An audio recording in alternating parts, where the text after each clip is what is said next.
சரி, அடுத்து வேற என்னப்பா பண்ணலாம்? நம்மளை சுத்தி இருக்கிறவங்கள வச்சு, அதாவது இத்தனை வருஷமா வெயிட் பண்ணி இப்போ எலெக்ஷனுக்கு 30 நாளைக்கு முன்னாடி கரெக்டா அந்த டைம் பார்த்து ஒரு அவதூறு பரப்ப வேண்டியது. அது என்னன்னு உங்களுக்கே தெரியும். ஜனநாயகனா முடக்கு, படத்தை முடக்குனா கொஞ்சம் பையன் கொஞ்சம் டிஸ்டர்ப் ஆயிடுவான், அதனால படத்தை முடக்கு. இது யாரு முடக்குனாங்கன்றது உங்களுக்கே தெரியும். சரி, அடுத்து வேற என்னப்பா பண்ணலாம்? நம்மளை சுத்தி இருக்கிறவங்கள வச்சு, அதாவது இத்தனை வருஷமா வெயிட் பண்ணி இப்போ எலெக்ஷனுக்கு 30 நாளைக்கு முன்னாடி கரெக்டா அந்த டைம் பார்த்து ஒரு அவதூறு பரப்ப வேண்டியது. அது என்னன்னு உங்களுக்கே தெரியும். அதுவும் மக்கள் கிட்ட எடுபடல. எவ்வளவு அவதூறுகள்! இந்த கரூர் விஷயத்தை பத்தி ஊருக்கே தெரியும். ஆனா போடு, விஜய் மேல பழிய போடு. என்னடா இவ்வளவு பெரிய ஒரு பழிய தூக்கி விஜய் மேல போட்டாலும் மக்கள் விஜய் கூடவே நிக்கிறாங்க, இது என்னடா அதிசயமா இருக்குது அப்படின்ட்டு அது ட்ரை பண்ணி பார்த்தாங்க. அது மக்கள் கிட்ட எடுபடல. சரி, அடுத்து வேற என்ன பண்ணலாம்? முடக்கு, ஜனநாயகனா முடக்கு. படத்தை முடக்குனா கொஞ்சம் பையன் கொஞ்சம் டிஸ்டர்ப் ஆயிடுவான், அதனால படத்தை முடக்கு. இது யாரு முடக்குனாங்கன்றது உங்களுக்கே தெரியும். அது நான் சொல்ல வேண்டிய அவசியம் உங்களுக்கு இல்லை. ஆனா இவன் படத்தை முடக்கினாலும் அவன் பாட்டுக்கு அதை கண்டுக்காம அவன் பாட்டுக்கு வேலையை பார்த்துட்டு போயிட்டே இருக்கான், அதுவும் எடுபடலை. சரி, அடுத்து வேற என்ன பண்ணலாம்? போடு, SOPன்னு ஒண்ணு போடு. விஜய்க்கு மட்டும் தனியா ரூல்ஸ், தனியா ரெகுலேஷன்ஸ், தனியா கண்டிஷன்ஸ் அவனுக்கு மட்டும் போடு. மற்ற கட்சிகள்லாம் விடு, விஜய்க்கு மட்டும் தனி கண்டிஷன்ஸ் போடு. அவன் வெளியவே வரக்கூடாது, மக்களை சந்திக்கவே கூடாது. என்னாச்சு? அது மாதிரி எத்தனை சோதனைகள், எத்தனை வேதனைகள் நீங்க கொடுத்தாலும் இந்த திமுக நாளையோ இல்ல இந்த பாஜக நாளையோ இல்ல இந்த மற்ற பலர் நாளையோ இல்ல எந்த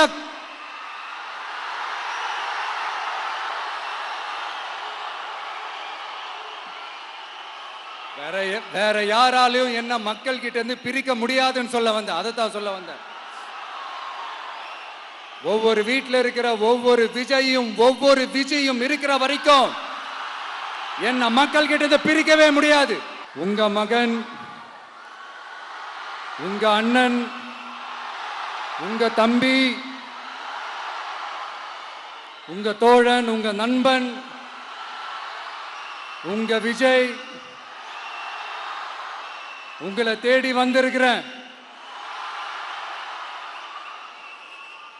இந்நேரம் திமுக கையில அந்த முழு பவரும் இருந்திருந்தா, இந்நேரம் ஸ்டாலின் சார் கையில அந்த முழு பவரும் இருந்திருந்தா கண்டிப்பா இந்த நிகழ்ச்சி நடந்திருக்காது. ஏதாவது ஒரு முட்டுக்கட்டையை போட்டு நம்மளை வரவிடாம பண்ணியிருப்பார். ஆனா இப்பதான் அவர் ஒரு அதிகாரம் இல்லாத ஒரு முதல்வரா அப்படியே இருக்கார்ல, ஒரு கேர்டேக்கர் கவர்மெண்ட்னு சொல்லுவாங்க இந்த பீரியட. அப்படி இருக்கிறதுனாலயோ என்னமோ கொஞ்சம் ஈஸியா வர முடிஞ்சதுன்னு நினைக்கிறேன். அது மாதிரி இந்த திமுக கவர்மெண்ட் நமக்கு எவ்வளவு பிரச்சனைகள், எவ்வளவு நெருக்கடிகள், எவ்வளவு அவதூறுகள், அவங்களையும் தாண்டி இன்னும் சில பேர் இன்னும் நிறைய அவதூறுகள் எல்லாமே பரப்புனாங்க.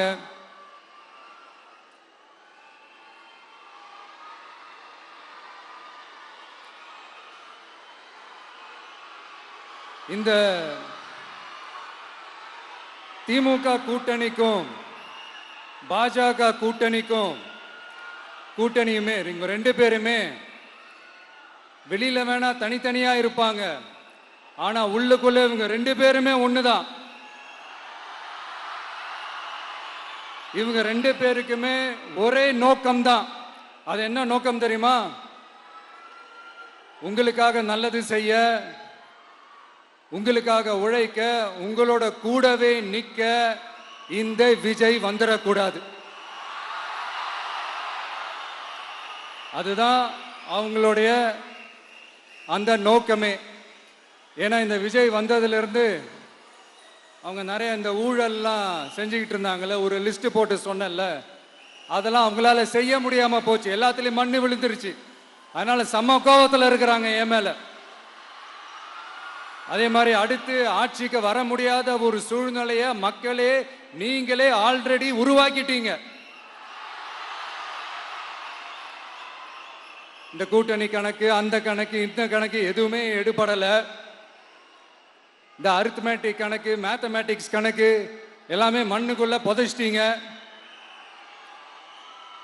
அப்புறம் இந்த கொள்ளையடிச்சு வச்சிருக்கிற இந்த பணத்தை எல்லாம் வச்சு கல்லாப்பட்டி கூட்டணின்னு ஒன்று சேர்த்து வச்சிருந்தாரு. அது எல்லாமே இப்ப கலகலத்து போய் நிக்குது. டாப் தனியா, பாட்டம் தனியா, ரீப்பர் தனியா, ஜாயிண்ட் தனியா, அப்படி நிக்குது தனித்தனியா. எல்லாமே அப்படியே ஒட்ட வச்சுக்கிட்டு இருக்கிறாரு. கூட்டணி கட்சிக்காரங்களே ஒருத்தருக்கு ஒருத்தர் ஓட்டு போட்டுக்க மாட்டாங்க போல் இருக்கு. அப்படி இருக்கு நிலைமை இந்த திமுக கூட்டணியில. சரி, இவங்களுக்கு தான் இந்த நிலைமைன்னு பார்த்தா இந்த பாஜக தலைமையில் மற்றும் பலர் அவங்க நிலைமை இன்னும் மோசமா இருக்குது. அதனால மக்களே, இந்த திமுகவோட நேரடி கூட்டணிக்கும் மறைமுக கூட்டணிக்கும் நம்ம மேல காண்டு.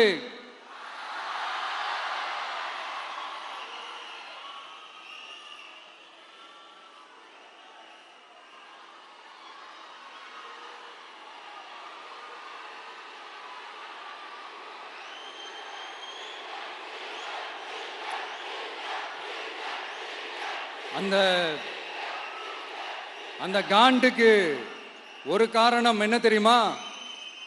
அவங்க வீட்லயே, அவங்க குடும்பத்திலேயே விசில் சத்தம் பலமா கேக்குதான்.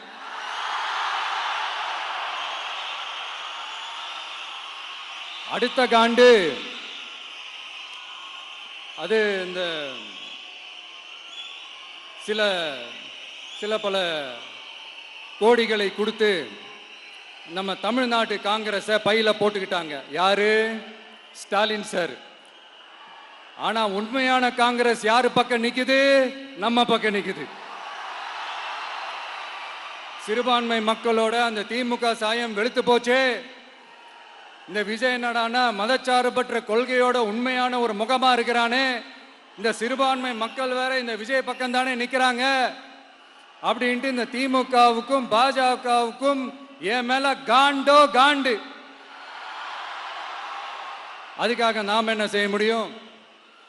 இந்த 33 வருஷமா ஒவ்வொரு வீட்டுக்குள்ளேயும் ஒவ்வொரு மனசுக்குள்ளேயும் போறதுக்கு நாம் பட்ட பாடு எனக்கு தானே தெரியும். அதனாலதான் நான் முன்னாடியே சொன்ன மாதிரி கட்சி ஆரம்பிச்சுட்டு ஒவ்வொரு வீட்டுக்குள்ளேயும் நான் போல, ஒவ்வொரு வீட்டுக்குள்ளேயும் போனதுக்கு அப்புறம் தான் கட்சியாவே ஆரம்பிச்சிருக்கிறேன்.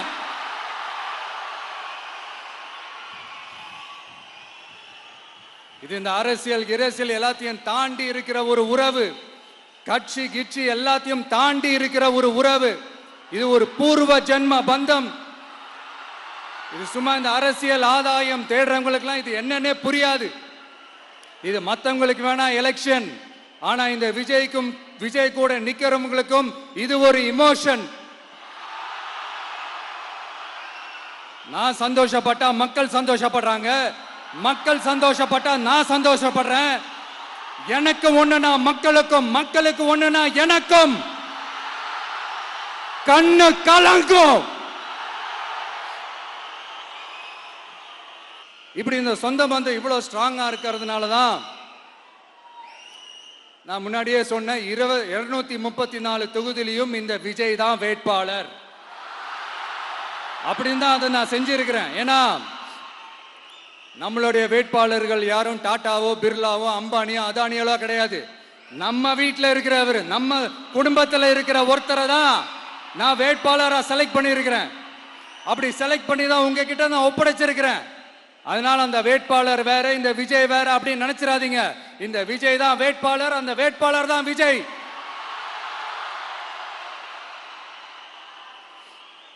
இத்தனை வருஷம் யார் யாருக்கோ ஓட்டு போட்டீங்க. ஆனா இந்த வருஷம் உங்க வீட்டில் இருக்கிற ஒருத்தருக்கு, உங்க வீட்டில் இருக்க நம்ம குடும்பத்தில் இருக்கிற ஒருத்தருக்கு நம்ம ஓட்டு போட போறோம். அந்த வேட்பாளர்களுக்கு நீங்க ஓட்டு போடுறது நமக்கு நாமளே ஓட்டு போட்டுக்கிற மாதிரி. அந்த வேட்பாளர் ஜெயிச்சா நாம ஜெயிச்ச மாதிரி. இப்படிப்பட்ட ஒரு எமோஷனலான ஒரு எலெக்ஷனை தமிழ்நாடு இல்ல இந்தியாவே பார்த்திருக்காது. இது நீங்க எவ்ரி 5 இயர்ஸ் வர ஒரு எலெக்ஷன் மாதிரி இதை நினைச்சிடாதீங்க. இது வேற, இது ஒரு அதிசய எலெக்ஷன். 50 வருஷத்துக்கு ஒரு வாட்டி நடக்கிற ஒரு எலெக்ஷன் மாதிரி. அதனால அந்த சான்ஸை மிஸ் பண்ணிடாதீங்க மக்களே. ஒரு காமராஜர் தானா, ஒரு அண்ணா தானா, ஒரு எம்ஜிஆர் தானா நம்ம தமிழ்நாட்டுக்கு? அவங்கள மாதிரி வேற யாருமே வந்துட மாட்டாங்களா அப்படின்னு நீங்க ஏங்கினது எனக்கு தெரியும். அதை மனசுல வச்சுக்கிட்டு தான் நம்ம டிவிக்கே வந்திருக்கிறோம். நம்ம டிவிக்கு யார் யார் மாதிரி எல்லாம் உழைக்கும்னு சொல்லவா? ஐயா முத்துராமலிங்க தேவர் மாதிரி, ஐயா வீரன் சுந்தரலிங்கம் மாதிரி, ஐயா வாபூசி மாதிரி, ஐயா அழகு முத்துக்கோன் மாதிரி, ஐயா கட்டபொம்மன் மாதிரி, ஐயா ஒண்டி வீரன் மாதிரி, ஐயா குரூஸ் பெர்னாண்டஸ் மாதிரி மாதிரி ஒட்டுமொத்த தமிழ்நாட்டு மண்ணுக்கும் உழைக்கும், உழைச்சிக்கிட்டே இருக்கும். இந்த எலெக்ஷன்ல நம்ம டிவிக்கு ஆட்சி அமைஞ்சா அது என்ன அமைஞ்சா அமைக்கிறோம். எப்படி அமைக்கிறோம்?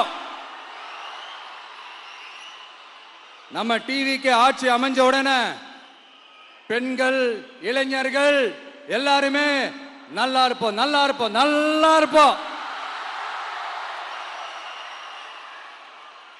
விவசாயிகள், மீனவர்கள், உழைக்கிற மக்கள் எல்லாருமே நல்லா இருப்போம், நல்லா இருப்போம், நல்லா இருப்போம்.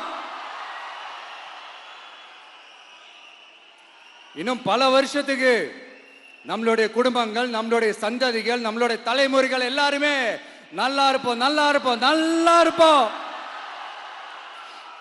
அதனாலதான் மீண்டும் மீண்டும் சொல்றேன், வேற யாருக்காவது ஓட்டு போட்டு உங்க ஓட்டை வேஸ்ட் பண்ணிடாதீங்க. அதனாலதான் பார்த்து பார்த்து உங்களுக்கான வாக்குறுதிகளை நாம அதை அறிவிச்சிட்டு இருக்கிறோம். சொல்லாதத, செய்ய முடியாததெல்லாம் சொல்லவே மாட்டோம். அதுல ரொம்ப உறுதியா இருக்கிறோம். சொல்லாததை செய்வோம், அது வேற விஷயம். ஆனா செய்யறத மட்டும் தான் சொல்லுவோம். யங்ஸ்டர்ஸ், விவசாயிகள், மீனவர்கள், இந்த மாதிரி பல திட்டங்கள் இருக்கு. எல்லாத்தையுமே நிறைவேற்றுவோம். இந்த விஜய் அதை சாத்தியமாக்கி காட்டுவான். இதை நான் ஏன் இவ்வளவு ஸ்ட்ராங்கா சொல்றேன் அப்படின்னா, மக்கள் பணத்திலிருந்து ஒரு பைசா கூட தொட வேண்டிய அவசியமே எனக்கு இல்லை. உங்களுக்கு புரியுதுங்களா? உங்களுக்கு மக்களுக்கு தப்பே நடக்காது, தப்பே நடக்க விட மாட்டேன். இப்ப நான் சொன்னல, மக்கள் காசுல இருந்து ஒரு பைசா கூட தொட மாட்டேன்னு. அதை இப்ப ஆண்டுகிட்டு இருக்கிறவங்க, இதுக்கு முன்னாடி ஆண்டவங்க தில்லா சொல்ல முடியுமா? என்னை எதிர்த்துட்டு இருக்கிறவங்களால தில்லா, கட்ஸா, கெத்தா இத சொல்ல முடியுமா? நீங்க ஒழுங்கா ஆட்சி நடத்திருந்தா பெண்கள் பாதுகாப்பு ஏன் இவ்வளவு மோசமா இருக்குது? இளைஞர்களுக்கு ஏன் வேலை வாய்ப்பு இல்லாம போச்சு? போதைப் பொருள் கலாச்சாரம் ஏன் அதிகமா இருக்கு? சட்டம் ஒழுங்கு ஏன் சரியா இல்ல? வன்முறை ஏன் தலைவரிச்சு ஆறுது? இதுக்கு உங்களால பதில் சொல்ல முடியுமா ஸ்டாலின் சார்? பதில் சொல்ல தகுதி இருக்கான்னு தான் கேட்டிருக்கணும். ஆனா கொஞ்சம் நாகரிகம் கருதி அப்படி வேணான்னு பாக்குறேன். 2-2.5 வயசு குழந்தைய துள்ள துடிக்க உங்க திமுக நிர்வாகி ஒருத்தன் கொன்னான, அதுக்கு என்ன பதில் சொல்ல போறீங்க? விளாத்திக்குளம் பக்கத்துல +2 படிக்கிற ஒரு பொண்ணு டாய்லெட் வசதி சரியா இல்லாம ஒரு அவசரத்துக்கு காட்டு பக்கம் போய் ஒதுங்கினாங்களே, என்னாச்சு? இந்த உலகத்தை விட்டே போயிட்டாங்க. அதுக்கு என்ன பதில் சொல்ல போறீங்க? இந்த பிள்ளைங்களை உங்களால திருப்பி கொடுக்க முடியுமா சார்? 5 வருஷமா போலீஸ் டிபார்ட்மெண்ட் கையில வச்சுக்கிட்டு என்ன சார் பண்ணீங்க? பொம்மைகள் மாதிரி வச்சு விளையாடிட்டு இருந்தீங்களா? ஒரு மனசாட்சின்றது வேணாம். நாங்குநேரி பிரச்சனையை பத்தி பேசினா அது போதையில நடந்துச்சான், போதை பொருட்கள்னால அது நடந்துச்சான். பெரிய கண்டுபிடிப்பு, எங்களுக்கு தெரியாது பாரு. அது எங்களுக்கும் தெரியும், உங்களுக்கும் தெரியும். கேள்வி அது இல்ல, அதை ஏன் தடுக்கலன்றதுதான் எங்களுடைய கேள்வி. இது மட்டுமா? மணலை திருடுறாங்க, மண்ணை திருடுறாங்க, மலைகளை முழுங்குறாங்க, சட்டவிரோதமா கல்குவாரி நடத்துறாங்க, மணல் மாஃபியா அது ஒரு பக்கம் நடந்துகிட்டு போகுது, இன்னொரு பக்கம் மினிஸ்டர்ஸ் கொள்ளையடிக்கிறாங்க, இன்னொரு பக்கம் குடும்பமா சேர்ந்து கொள்ளையடிக்கிறாங்க. டாஸ்மாக்ல ஊழல், நகராட்சி துறையில ஊழல், இப்படி ஊழல் ஊழல், ஆட்சி முழுக்க ஊழல் ஊழல்லே ஊறி போய் நாரி போய் கிடக்குது. எந்த மூஞ்ச வச்சுக்கிட்டு சார் வந்து ஓட்ட கேட்பீங்க?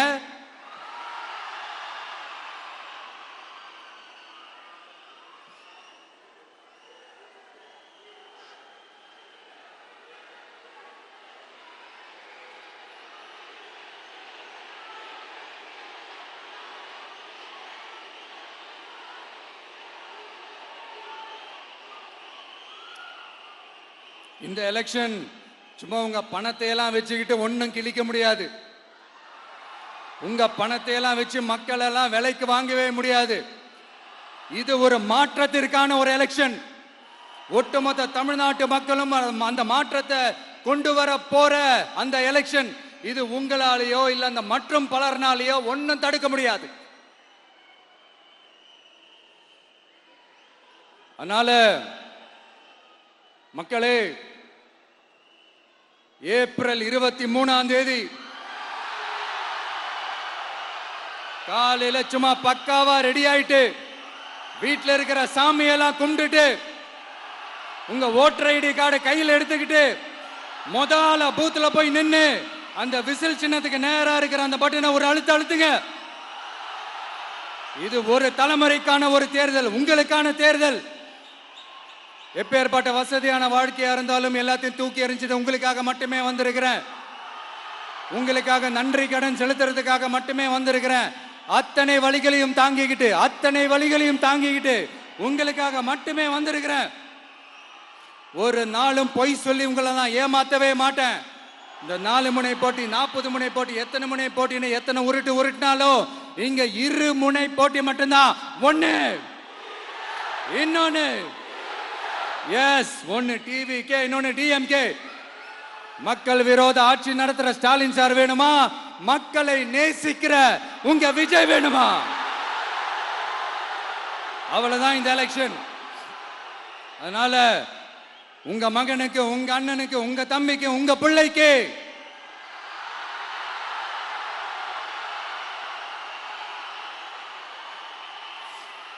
ஒரே ஒரு வாய்ப்பு கொடுங்க.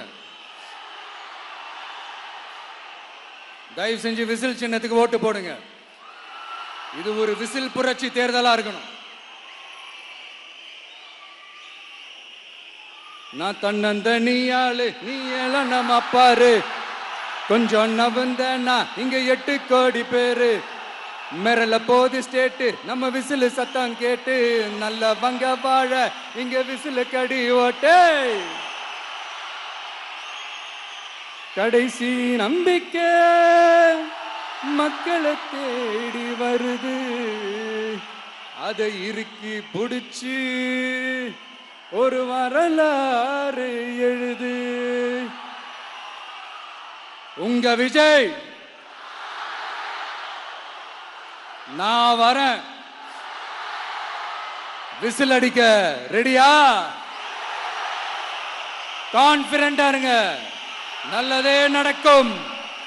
வெற்றி நிச்சயம்.